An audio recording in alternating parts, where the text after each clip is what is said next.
네, 시청자 여러분께 지난 강좌에서는 이 그리스도 교회, 우리 가톨릭 교회가 가지고 있는 아주 귀한 보물, 즉 인류 사회 앞에 커다란 그 보물로 지금 간주되고 있는 사회교리를 소개했습니다. 어떤 명분이 있길래 교회가 우리에게 개인적인 신앙생활만 얘기하지 않고 사회교리를 지우고, 따라서 한 사람의 가장으로서, 주부로서, 직장인으로서, 국민으로서, 또 이 세계인으로서 책임을 우리에게 부여하는가, 그 명분을 조금 함께 말씀드렸습니다. 네, 오늘은 제 자신의 삶에서 그러면 이 사회교리가 어떻게 반영되고 실천될 수 있는가, 그런 주제로 좀 얘기를 나누고 싶습니다. 제목은 제가 이렇게 붙여봤습니다. 여러분은 그리스도를 그렇게 배우지 않았습니다. 에베소서 4장 20절 말씀입니다. 이게 아주 시어머니가 며느리한테 하면 아주 고약한 말이죠. 그죠? 너 그렇게 배워왔느냐? 만일 며느리가 당당하게 나는 그렇게 배우지 않았습니다라고 대답한다면 아마 그 집안에 큰 싸움이 일어나겠죠. 이게 8월 2일 날 그 연중 18주일의 둘째 독서에서 제가 그 구절을 읽고서 쇼크를 받았습니다. 우리는 그리스도를 그렇게 배우지 않았습니다라고 했는데, 내 삶에서 과연 내가 그리스도를 그렇게 배우지 않았습니다라고 말할 부분이 어떤 부분인가 좀 반성하고 묵상하니까 정말로 어깨가 무거워지는 걸 느꼈습니다. 그래서 이 구절을 놓고 제 신앙을 한번 반성하고, 그리고 또 교회 사회 교리와 내 삶을 좀 결부시키는 기회를 가졌습니다. 좀 얘기를 부드럽게 시작한 뜻에서 그런 우리 복음, 유명한 복음 비유를 하나 말씀드리겠습니다. 아버지에게 두 아들이 있었습니다. 그죠? 작은 아들이 자기 목 달라고 그랬어요. 그래서 뭐 주식이고 부동산이고 다 현찰로 바꿔서 싸들고 어디로 갔습니다. 먼 훗날 투당탕탕 뛰어나갑니다. 아버지 왜 그러셔요? 몽둥이까지 드시고, 네 동생 놈이 돌아왔다. 그래요. 그러면 제가 가서 아버님 거들어 드릴까요? 그래, 좋다. 그래서 둘이는 몽둥이를 들고 가서 동심을 실컷 패주고 돌아왔다. 드디어 이제 분풀을 했기 때문에 송아지를 잡아서 잔치를 벌였다. 많이 들어보신 얘기죠? 좀 이상하지 않아요? 제 마음에는 딱 맞아요. 정말로 그 탕자의 비유는 이렇게 끝나야 해요. 이렇게 끝나야 합니다. 오늘 우리 집안마다 소위 그 인종지 말자 비슷하게 평가받는 사람이 있어요. 되게 친정 쪽 아니고 시가 쪽입니다. 그죠? 고모나 삼촌이나 뭐 가운데 너 그렇게 하다가는 꼭 그 삼촌 닮는다, 그 고모 닮는다라는 사람이 있습니다. 그죠? 집안 망신 다 시켰죠. 부모님 얼굴에 똥칠하고 형의 얼굴에 똥칠했습니다. 드디어 돌아왔어요. 가서. 그래서 뒤지게 패주고 와서 이제 분풀을 했으니까 잔치를 벌였다는 게 제 심경인데, 복음 얘기는 그렇게 전개 안 되죠. 큰아들이 정말로 화가 나서 집에 들어갈 마음이 싹 없어질 만큼 기분 나쁘게 매듭이 지어집니다. 그러니까 우리가 그리스도를 그렇게 배우지 않았기 때문에 이 얘기가 이상한 겁니다. 아버지가 얼싸안고 뭐라고 중을 잘못했다는데 그건 들은 척 안 하고 제일 좋은 옷 입히고 제일 좋은 신발 신기고, 아들한테 염소 한 마리 안 줬다는데 살찐 송아지를 잡아서 잔치를 벌이고 있어요. 복음이 이렇거든요. 지금 제가 들은 그 풀이는 첸친이라는 분이 쓴 어떤 책에 그런 비유가 나옵니다. 보좌 신부님께서 어린이 미사 때 탕자의 비유를 들려주시고 교리 시간에 오늘 들은 것을 적어와라 했더니 이 정답이 나온 겁니다. 우리의 심경을 기가 막히게 잘 드러낸 해석이죠. 그러나 성경은 그렇게 되지 않지 않습니까? 그러니까 우리가 그리스도를 그렇게 안 배웠기 때문에 아까 말한 대로 신앙에 제 세 번째 눈이 있었기 때문에 또 팔이 넓어지려고 노력하기 때문에 밖으로 펴려고 노력하기 때문에 아마 달리 그 얘기가 나올 수 있고 또 그걸 우리가 받아들일 수 있는 것 같습니다. 네, 사회교리 참 명분 좋습니다. 하느님의 모상 인간 존중해야겠죠. 우리는 신앙으로 달리 보지요. 팔은 밖으로 뻗으려고 노력하지요. 그런데 그게 과연 쉬운가? 제 스스로에게 물어보았습니다. 우리 뿌리스엠 할 때마다 까테나에 상상하는 거 있지 않습니까? 통치자들을 왕좌에서 끌어내리시고 미천한 이를 들어 높이셨으며 굶주린 이들을 좋은 것으로 배불리시고 부요한 자들을 빈손으로 내치셨습니다. 매주 까테나 때 하지만은 이게 이 구절이 얼마나 우리 피부에 와닿는지 한번 이렇게 되새겨 보았습니다. 제 이런 경험이 있어요. 1992년 대통령 선거를 앞둘 때 어떤 교우가 했던 얘기가 지금도 잊혀지지 않습니다. 파출부를 두었어요. 열심히 일했대요. 아주 정말 나무랄 데 없었대요. 그런데 어느 날 그 파출부가 아주머니 그 야당 대통령 나오면요, 우리도 아주머니처럼 잘 산대요. 그 말을 들었답니다. 그리고 그 교우 말씀이 그 소리를 듣는 순간 피가 코코로 확 솟고 눈이 뒤집혔다. 당신 내일부터 나오지 마 그랬다. 이게 그 어떤 우리의 어떤 본심이 이렇게 드러나는 것 같아요. 아주 공손한 신앙인이고 남을 돕고 싶고 가난한 사람들이 잘 살면 좋지요. 마음이 그렇습니다. 그런데 우리 집에 오는 그 파출부가 자기도 아주머니처럼 우리도 아주머니처럼 잘 사는 세상 온대요 라는 말을 듣는 순간 피가 거꾸로 솟고 눈이 튀어나왔다.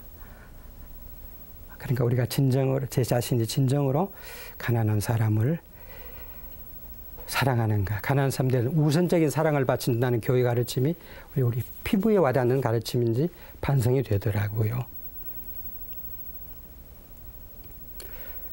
지금 비가 많이 왔습니다. 90몇 년, 2000년인가요? 연천에 물난리 크게 났어요. 격돌하십니까? 경기 북부 연천에 큰 물난리가 났어요. 저희 지리산에서 지내기 때문에 그 텔레비에서 이렇게 보고 있는데 그때 7살짜리 그 시골 아이가, 아랫집 아이가 교수님 왜 물난리 난 줄 아세요? 왜 물난리 나니? 신창원이 잡아서 물난리 났어요. 신창원이 잡아서 물난리 났어? 왜 그렇게 생각해? 그냥요. 똑같은 날 제가 제 장모님께 전화를 드렸어요. 화전에 사시니까 혹시 수해 없습니까? 우리 경기도에 말이야 군량 및 창고가 10개 있었는데 말이다 5개를 이북 놈들한테 퍼줘버렸어. 그래서 창고가 텅텅 비었대. 그래서 물난리가 난 거야. 이건 7살짜리 아닙니다. 대학을 나오신 지성인인 할머니의 말씀이에요. 전혀 상관없어요. 근데 그 북한의 식량을 원조하는 그 문제가 깊숙이 박혀 있었기 때문에 우리 팔이 바깥으로 편다거나 혹은 신앙의 눈으로 그 사람도 굶어 죽어서는 안 될 사람이란 이런 시각이 우리에게 생기고는 있지만은 그 순간에 그 말씀이 튀어나오신 겁니다. 제가 그걸 듣고 마태복음에서 굶주린 사람한테 먹을 것을 주라고 하셨지만은 정작 우리가 주어야 할 문제가 생길 때는 이런 대답도 나올 수가 있기 때문이 있구나 이런 생각을 했습니다. 즉 사회적인 가르침이 생각보다 실천이 쉽지가 않은 것 같아요. 교회 사회 교리에서는 모든 노동자들은 자기 그 직장에서 노동조합을 결성할 권리가 있어요. 어느 분야에서나. 이건 교회의 공식 가르침입니다. 그래도 가령 지금 교총이라는 선생님들이 다 합쳐진 교총이라는 노조는 얼마든지 인정돼요. 전교조라는 노조에 대해서는 가차없는 욕설이 나옵니다. 많은 경우에. 처음에 그 사람들 했을 때 가톨릭 학교에서 다 쫓아냈어요. 그 선생님들을. 교회 가르침은 노동자들은 어디서나 단체 결사권이 있다고 되어 있는데 정작 다른 이유가 붙으면서 그게 어려워요. 국민 여동생이 있죠. 국민 여동생. 저도 그때 처음 알았어요. 작년 11월에. 어떤 배우 이름이죠. 누굽니까?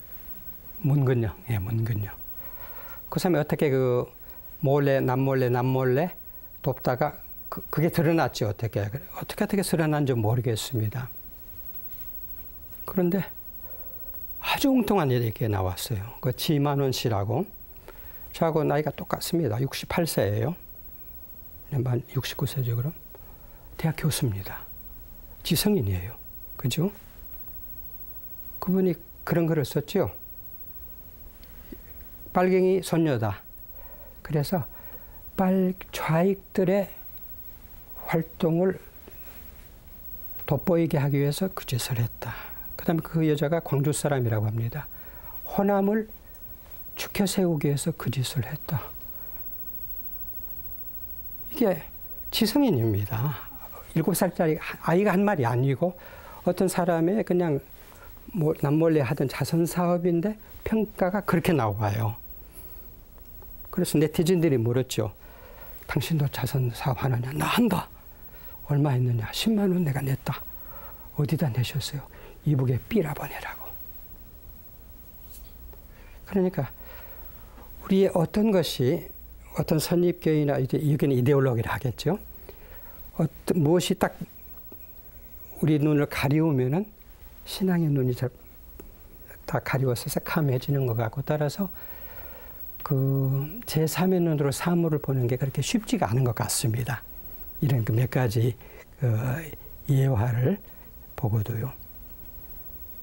그 할머니 한 번의 말씀도 있지만은 요즘 걸핏하면 우리 특히 조선일보 같은 데는 자세히 나옵니다. 이북이 얼마나 식량이 부족한지.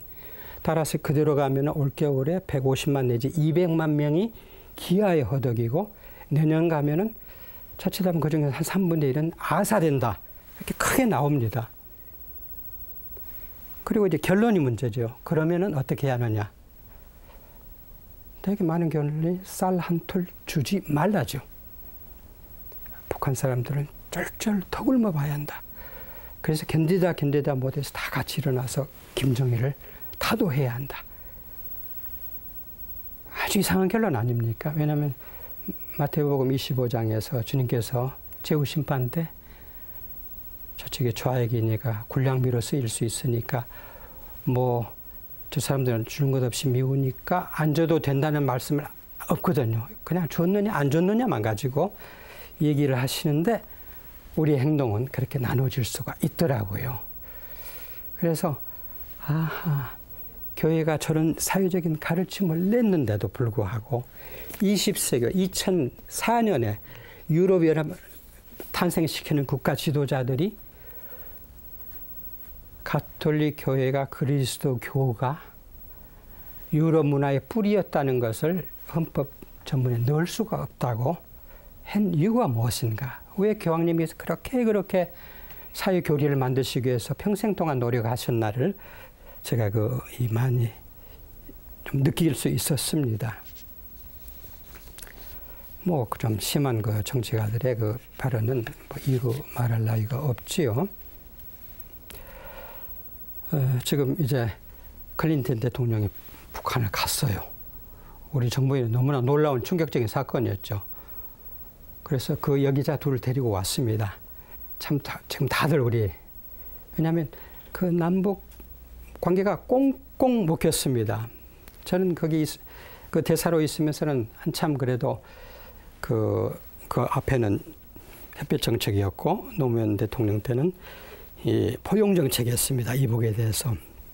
그러니까 대사는 그 대통령의 정책에 대해서 거기 가서 설득을 하고 설명을 하고 그것과 이렇게 보조를 그 나라에서 맞춰주기를 노력을 많이 해야 합니다. 그러니까 대통령이 그 노선을 견제하고 있으니까 좋았죠. 그러나 지금은 모든 것이 다릅니다.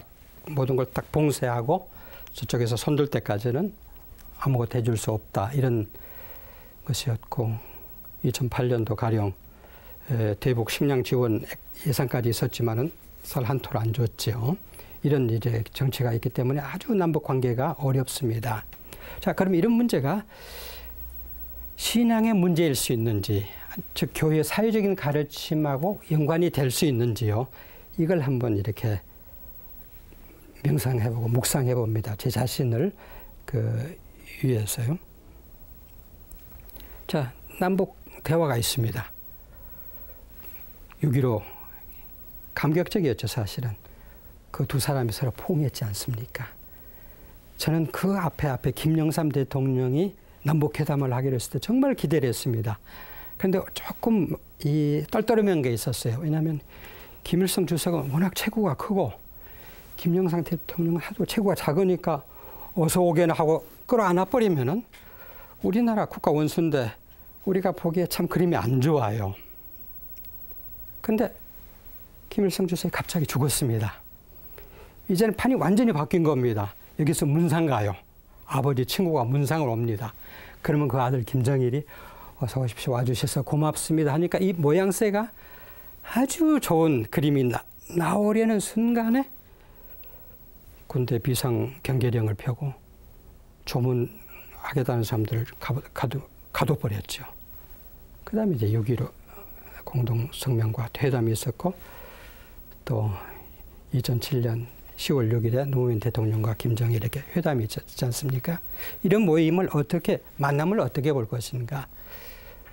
그럼 제 자신이 얘기하는 것보다 교황님께서는 그러면 이 사회적인 가르침을 내신 분은 어떤 얘기를 하셨나 한번 보십시다. 지금 교황님요, 베네딕토 16세 독일 분이죠. 그분이 우리 대사들과 공식으로 만난 첫 자리에서 첫 말씀이 이거였어요. 나는 분단으로 엄청난 고통을 겪은 나라에서 왔습니다. 그러니까 저도 참 말씀드리기가 좋았습니다. 개인적으로 인사를 드리면서 교황님, 세계에서 유일하게 아직도 분단되어 있는 나라에서 왔습니다. 그럼 두 사람 사이에 공감이 이루어지죠. 그래서 한반도의 문제, 한국 문제를 그분이 훨씬 관심을 갖고 보실 수 있었습니다. 그러니까 저는 가톨릭 신자고 대통령이 이 포용 정책을 펴고 하는 그 시점이었기 때문에 그 여러 나라 대사들과 혹은 우리나라 국경일 행사 같은 데서 공식적인 발언을 연설을 할 수 있으면 그렇습니다. 여러분, 우리는요, 남북은 샴쌍둥이입니다. 근데 사지가 다르고 몸이 다르고 머리만 이렇게 붙어 있는 그런 샴쌍둥이가 아니고요. 다리도 두 개고 발도 두 개고 가슴도 몸도 하나인데 머리만 반쪽 쪼개진 그런 쌍둥이에요. 그러니까 국제사회가 우리를 딱 분리수술하려고 하시지 말고 봉합수술을 해주셔야 합니다. 그런 얘기를 하고 다녔어요. 그분들에게 이제 정감에 호소하는 얘기죠. 그래서 우리의 그 대화, 남북 대화라는 이 문제를 놓고서 2003년 그 7월 4일 제가 이제 대사로서 신임장을 제정합니다. 신임장이란 것은 이 대사는요, 국가의 대사라기보다는 그 나라 국가 원수의 이 사절입니다. 그러니까 대통령의 특명 정권 대사예요. 그러니까 편지를 써줍니다. 이 사람 내가 보내는 진짜 나의 특명 정권을 가진 대사입니다. 하고 신임장을 적으면 가서 그 나라 국가 원수에게 바칩니다. 다른 나라에서 온 대사들도 우리 대통령이 그렇게 합니다. 그러면서 제가 이제 잘 뵙겠습니다. 뭐 잘 봐주십시오. 일 잘하겠습니다. 난 요지에 이 말 인사를 드리면은 교황께서 그 기회를 이용해서 우리 국민 전부에게 메시지를 보내십니다. 그러니까 제 인사말은 요만큼 되면 교황님 인사말 이렇게 깁니다. 왜냐하면 거기에 대한민국 모든 국민과 가톨릭 교회 전부에게, 가톨릭 신자 모두에게 당신의 이 메시지를 보내셔요. 그분의 그 인사말 속에서 이런 말씀이 있었어요. 섭리에 도우심이 있어서 나는 여러분의 나라를 2번 방문했습니다. 그렇죠? 84년, 89년 오셨죠. 84년, 88년 오셨나요? 예, 오셨어요. 저도 그 텔레비를 보고 얼마나 감격했는지요. 비행기에서 내려오신 분이, 하얀 옷을 입은 분이 무릎을 꿇고 우리 땅에다 입을 맞췄어요. 순교자들의 땅이라면서. 우리처럼 큰 영역의 세월이 많은 나라, 민족인데 어느 나라 국가 원수가 와서 무릎을 꿇고 우리 땅에다 입을 맞췄습니까? 지금까지. 그게 아주 저에게는 깊은 감격으로 와 닿았어요. 근데 교황님이 그때 그러셨어요, 저한테.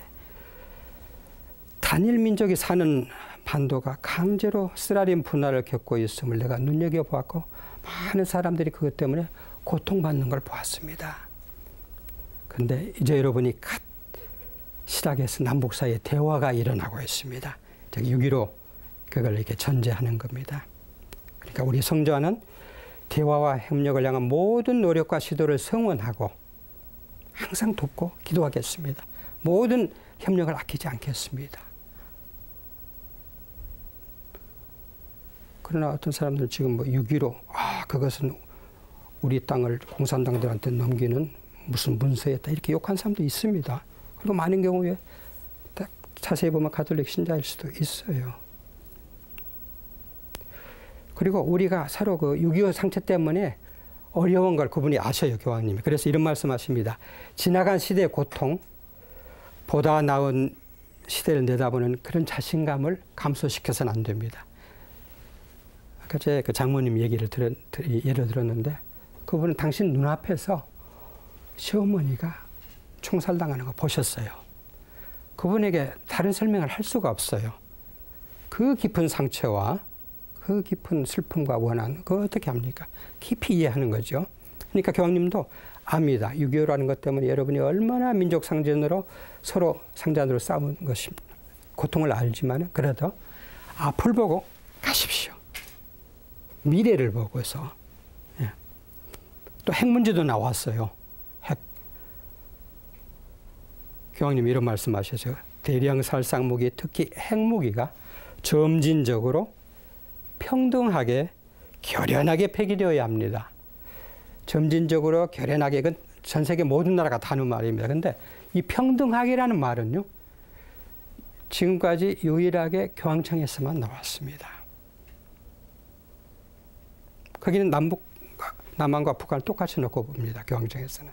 그러면서 만일 남한이 미국의 핵 우산 밑에 이렇게 웅크리고 있으면 저쪽에서는 얼마나 공포에 시달리겠습니까? 그걸 이해하십니까? 라는 말씀이죠. 교황님이니까 이런 말씀을 하시는 것 같아요. 따라서 평등하게라는, 그다음에 우리 정부에서 이 2006년에 그 비핵화 선언을 했죠. 남한에는 일체 이 핵무기를 두지 않는다. 근데 저쪽에서 이제 핵실험을 하는 바람에 다시 또 우리는 핵우산 밑으로 들어간 적이 있습니다만, 따라서 그 우리가 미움이 있는 곳에 사랑을, 다툼이 있는 곳에 용서, 이렇게 프란치스코의 기도를 바치고, 저도 기도 참 좋아합니다. 그 기도 얼마나 마음을 따뜻하고 편하게 해줍니까? 그러니까 그 기도 연장선상에서 교황님이 남북의 대화를 교회가 원천적으로 지원하고 지지하고, 그래서 말씀을 하셔요. 즉 2005년에 지금 세교황님 베네딕토 16세가 성탄 메시지에서 성탄 메시지에서 하신 말, 전 세계 인류한테 하신 말씀입니다. 한반도에서 진행하고 있는 평화를 위한 대화가 항구히 지속돼요. 위험 요소들을 상호 우호적인 마음가짐으로 극복하기를 기도합니다. 전 세계 모든 텔레비가 전부 지켜보는 앞에서 한반도 문제 멀리 떨어진 나라인데요. 교황님이 이렇게 이야기하셔요. 즉 여기서 육자회담이라든가 남북 그 화해 노력에 대해서 극도의 그 지지와 이 격려를 거기서 보내시는 겁니다. 북한이 핵실험을 해버렸어요. 그러니까 저도 아주 이제 대사들한테, 다른 동료 대사들한테 설명해야 합니다.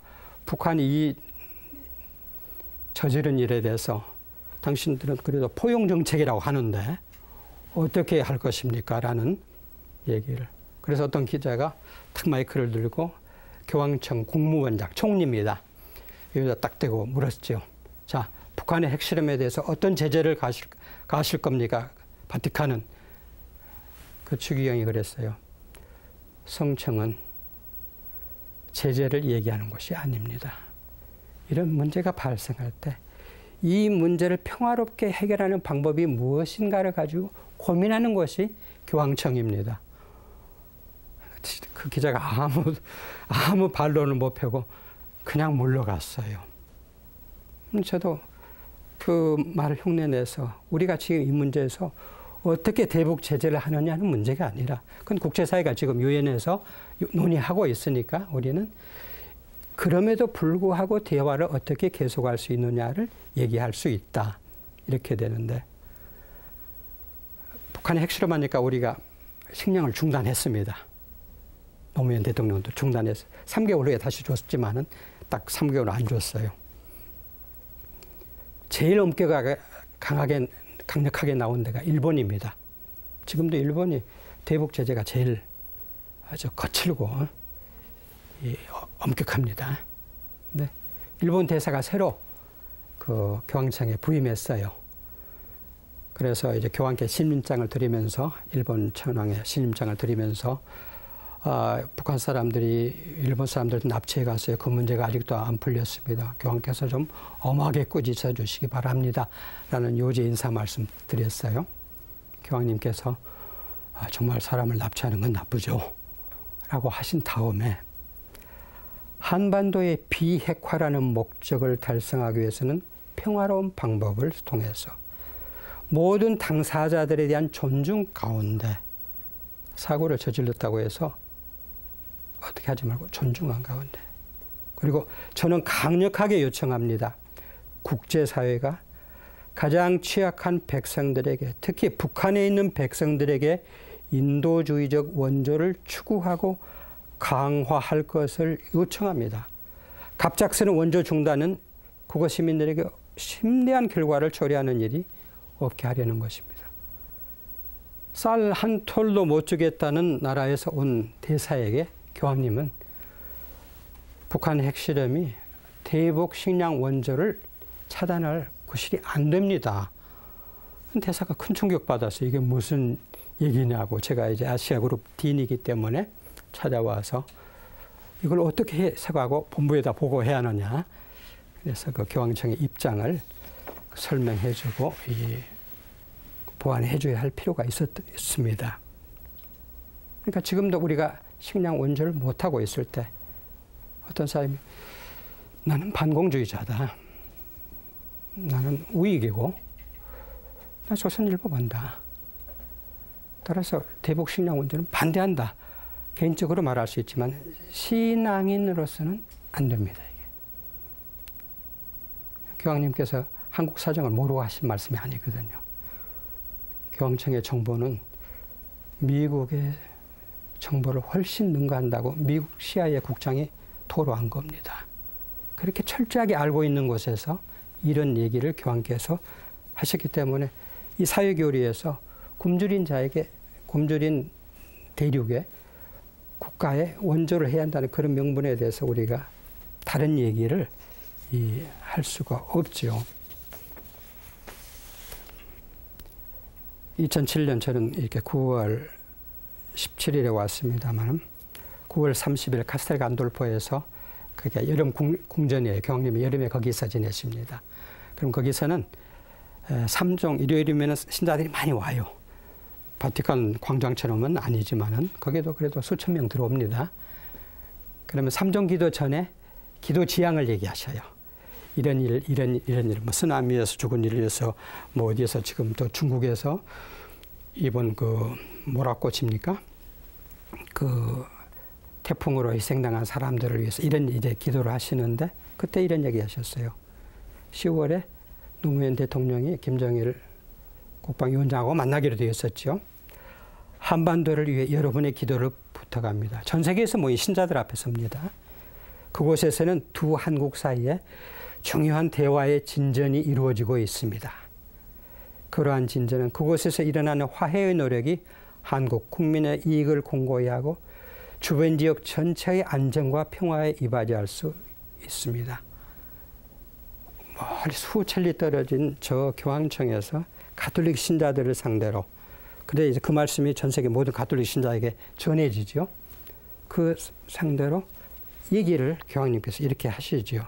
그러니까 회담은 교회 사회교리나 아까 신앙의 눈이나 혹은 우리 팔 길이나 모든 면에서 아주 중요한 겁니다. 해야 하는 그 신앙적인 의무죠. 따라서 정치가들이 지금 현재 우리 국회의원들 크리스찬들이요 3분의 2입니다. 개신교 가톨릭 앞에서 3분의 2가 그리스도를 믿는 분들이에요. 그러니까 야당을 떠나서 이 정부가 또 우리나라 대통령도 장로잖아요. 그러니까 화해와 용서와 이런 노력은 아주 신앙에서 오는 기본적인 의무가 되어 있는 겁니다. 어떤 변명도 그 앞에서는 이 용납이 안 되죠. 또 식량 원조 같은 경우도 그러잖아요. 마태복음 25장 저는 읽을 때 굉장히 부담스럽습니다. 또 부끄러움을 많이 느끼죠. 왜냐하면 거기에 이상하게도 제 세리명도 안 물어보시고 심판자께서요.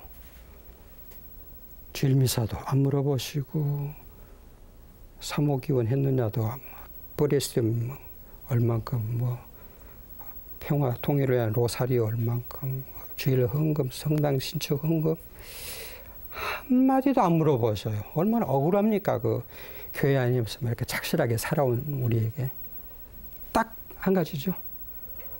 가난한 사람에게 해줬냐 안 해줬냐만 놓고 그리고서 심판하신다는 거죠. 그러면은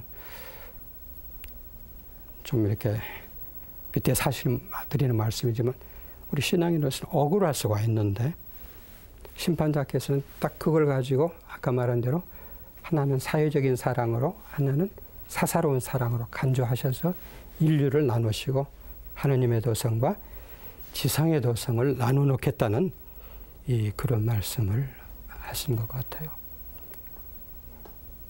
최근에 홍도 목사님인가 그분이 마태복음 25장 인용했습니다.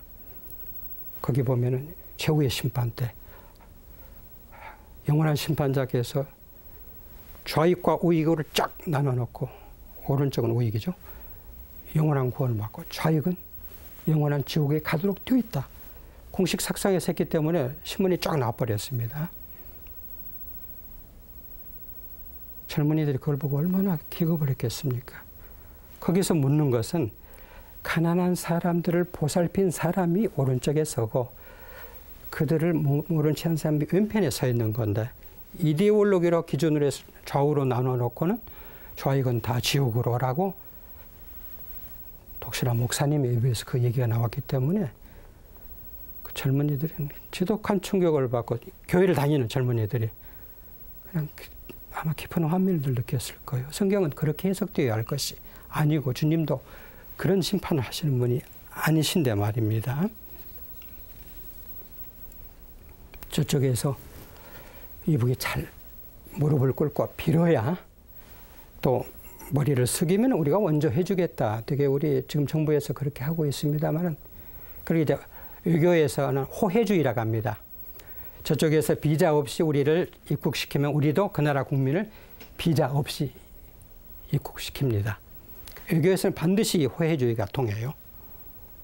물론 우리는 비자를 받아야 미국에 들어가고 미국 사람은 비자 없이 우리나라 들어오지만은 호혜주의가 원칙인데 교황 측은 그렇게 말하죠. 우리는 호혜주의 외교가 아닙니다. 왜냐하면 호혜주의라는 것은 눈에는 눈, 이빨에는 이빨, 이것의 다른 이름 아닙니다. 네가 주면 내가 주고, 네가 말 잘하면 나도 말 잘하고, 네가 욕하면 나도 욕하고. 적어도 프란치스코 성인에게 가르쳐 주신 평화의 기도하고는 전혀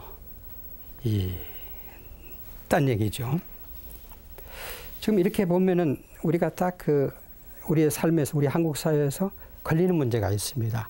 즉, 남북 회담이든, 대북 식량 원조든, 또 개성공단이든, 뭐 금강산 관광이든, 우리에게는 그 철저한 반공 의식이 있기 때문에 내가 하는 행동은 비록 교회가 가르치는 거나 복음서에 나온 것하고는 다르더라도 난 정당하다. 난 반공주의자니까. 라는 그 얘기가 나올 수 있었죠. 그러다 보니까 아까 그 문근영 양이 그런 순전한 어떤 처녀가 좀 자선을 하다가 갑자기 빨치산의 손녀로 자기 과거가 드러나고 광주 사람이니까 전라도 여자로서 또다시 지탄을 받아야 할 이유가 이렇게 되니까 이렇게 사회 저변에 깔려있는 이 문제가 하나의 즉 이데올로기 문제입니다. 이 문제를 극복 못하면은 한국 사회에서는 그 사회 교리를 얘기하는 것도 힘들고요. 그 다음에 실천하는 건 더 힘들 것 같다는 생각이 듭니다. 제가 저기 이 함양, 경상남도 함양 문정이라는 데서 삽니다. 문정은 칠성계곡 가까운 그리고 공소가 있어요. 그 문정 입구에 조그만 비석이 하나 있습니다. 김길동 공덕비 이렇게 적혀 있어요. 거창 함양 학살 사건들은 많이 들어보셨죠. 6.25 때 그 군인들에 의해서 한 2~3천 명의 시민들이 다 총살당했죠. 이 동네 문정리에 군인들이 들여닥쳐였어요. 51년 2월 7일인가. 그리고 집안의 모든 사람들을 다 논으로 끌어냈습니다. 집안에 한 명이라도 누가 남아있으면 그 가족을 몰살시킨다니까 아주 최소한 며느리가 중풍에 걸린 시아버지를 뭐 끌고 업고 하고 나왔어요. 다 그리고 이제 기관총 대고 있었어요. 근데 이장이 나섰습니다. 나부터 죽이시오. 이 사람들 죄 없습니다. 총 딱 들이대고 산 사람들이 와서 밥 해라면 해야 합니다. 살아야죠. 그 다음에 이거 지고 저기까지 가야 합니다. 빨갱이가 아닙니다. 하고 나부터 죽이시오. 이장이 소리 지르니까 그 부대장이 전화를 했습니다. 유선 전화를. 그러니까 상부에서 대장이 시끄러워? 그러면 그 말은 그냥 지나가 그랬어요. 그래서 200명이 살았어요. 바로 그 밑에서는 180명 죽고 서주에서 460명 죽고 해서 그 지역에서도 1,000몇백 명이 학살당했습니다. 다 공비라고. 근데 그 공비가 7살 이하가 50%예요.